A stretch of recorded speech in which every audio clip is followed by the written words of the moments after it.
cracking the code to stronger cybersecurity.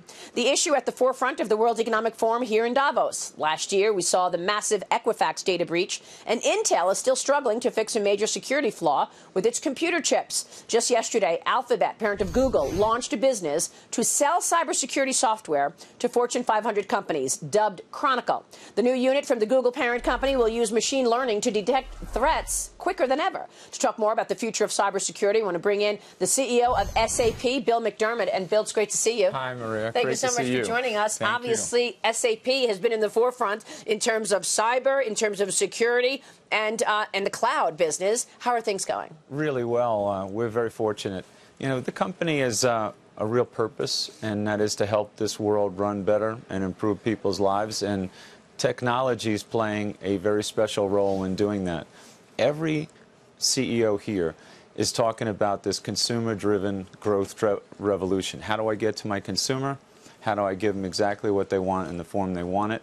And how do I use data as the ultimate tool to understand where my market's going and how to serve that market better? And SAP, like no other company in the enterprise, is serving those needs. Yeah, so what should we be looking at in terms of cyber? The attacks, one of the biggest concerns for business leaders. I feel like corporate America, it's an unlimited spend. Yeah. They have to protect. So what is SAP doing in that regard? And how would you characterize whether or not the U.S. has its hands around it, or even the world?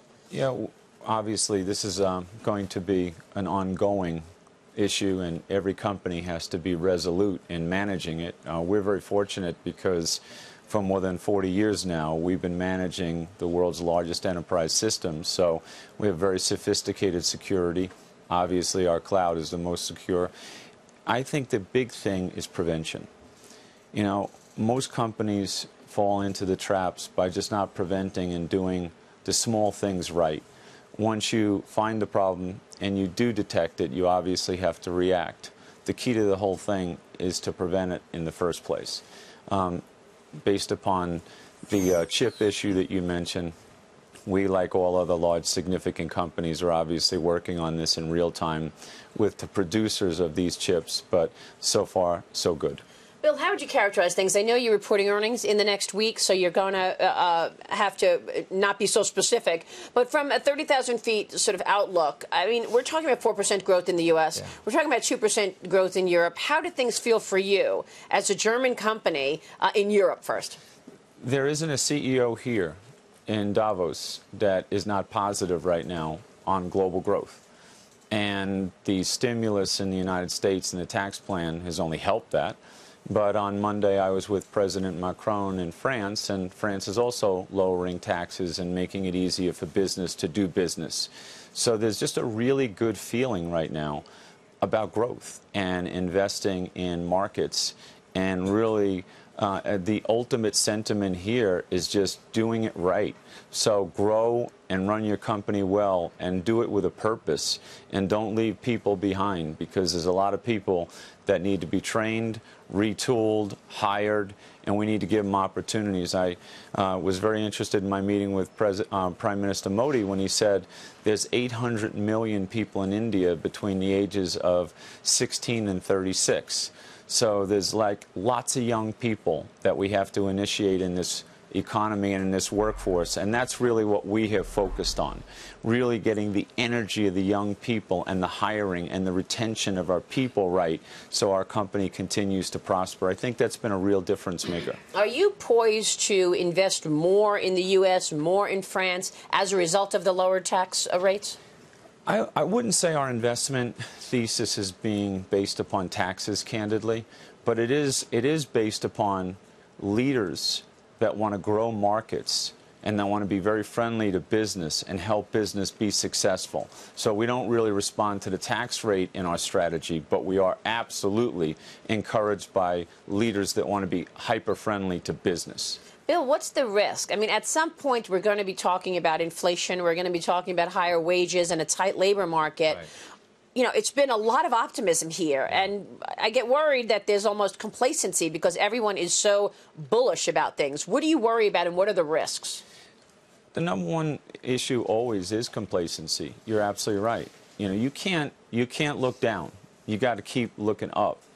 And this consumer today is moving real fast. So products have to be world-class. We build world-class products that are different than everyone else's, and they're unique. We build a very big ecosystem to embrace this, and we do it in every industry, in every geography in the world. So the footprint's got to be big.